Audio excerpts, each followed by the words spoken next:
In 2021, Democrats and the Biden regime unjustly used January 6th to prop up this woke working group to provide cover for unjustly targeting members of our military.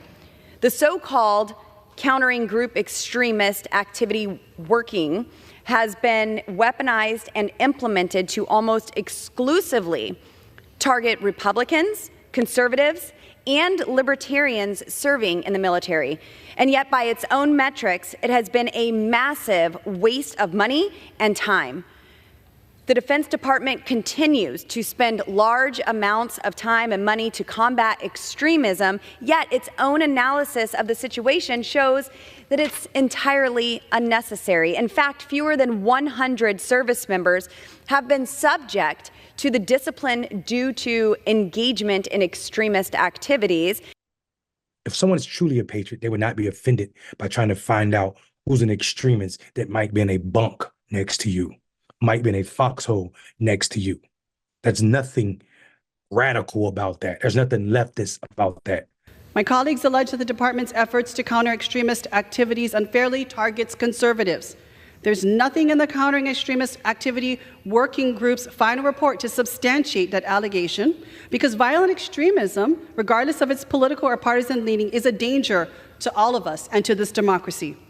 But there can be no denial that far-right extremism is surging across the country at a much higher level than that of left-wing extremism.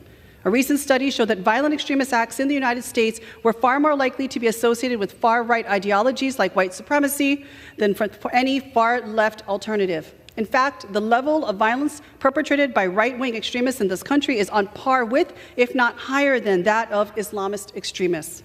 In our country, where service members have access to critical national security information and assets, individuals motivated by extremist ideologies can pose an outside threat to our national security when they move beyond fair and legal expression of contentious issues and into subversive or even violent actions.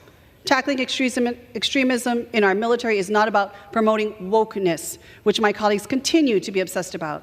It's about protecting our people and our country.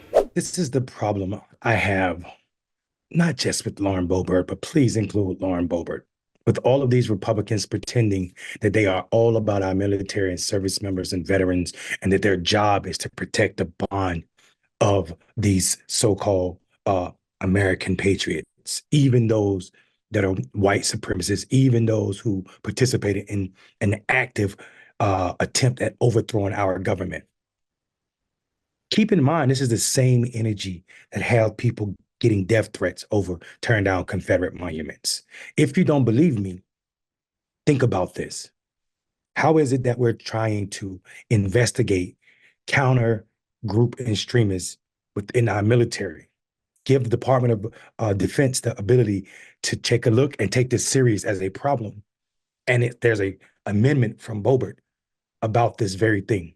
It is really sad that the Republican majority has decided to use the annual defense authorization bill as sort of a vehicle for their favorite pet causes, knowing cynically that, as you indicated, it's not going to pass the firewall in the Senate, and it's not going to be signed into law by President Biden. But that hasn't stopped them. And it is a sad day because in the past, we had strong bipartisan coalitions to protect the national security and national defense. This idea that she can just get up there and say all of the conservative word soup, all of the key phrases, 8 of them in this one little speech: woke, DEI, liberal ideology, China and Russia. We need to project strongness, protect our nation, race and gender, national security. Everything Republicans say and everything Republicans don't give a damn about is all we heard from Boebert. If they truly cared about military readiness, where was her outrage when a Republican senator held up any confirmations? We went without a commandant of the Marine Corps, which I am a veteran of, because of a Republican senator wanting to play political games with the lives and the readiness of our entire military, giving us or taking away the ability to name strategies that could actually protect national security. DEI is code for the N-word.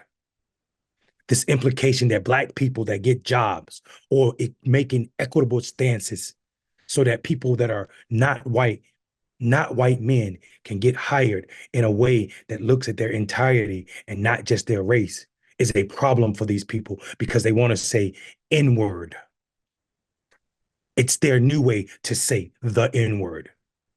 The belief that wokeness is a bad thing when the definition of wokeness, unless you are on that side, the definition of wokeness is simply to say, I am aware of injustices that are happening to some people, but not others. They have weaponized that definition and made it mean something completely different. They've made it mean something that is anti-white. Again, I will posit that it means to them to be the N-word. That's what all of this is about. I don't care if you need to dress it up to make you feel comfortable, but what we're dealing with is a group of white people whose entire platform is to demonize and otherize people that are not white or white adjacent to the point where it doesn't feel human to do disservices to them. Pretending that white people, MAGAs and conservatives, have the right to join the military, even though they are participating in activities that are counter to our culture or what should be our culture, meaning equity or the right to pursuit of life, liberty, and all of the other things that are named in the Constitution for people that are not white. So here's what I say to Lauren Boebert and the likes. Go to hell. I'm Mondale Robinson. It's that simple. If you don't believe in equity, if you think DEI is a bad term, if you think wokeness is a bad term, if you think thinking liberally is a bad term, then I have a wonderful vacation spot for you. Satan's waiting on you. Go get your rock, your hot ass rock. I'm Mondale Robinson. Don't sign up for hell.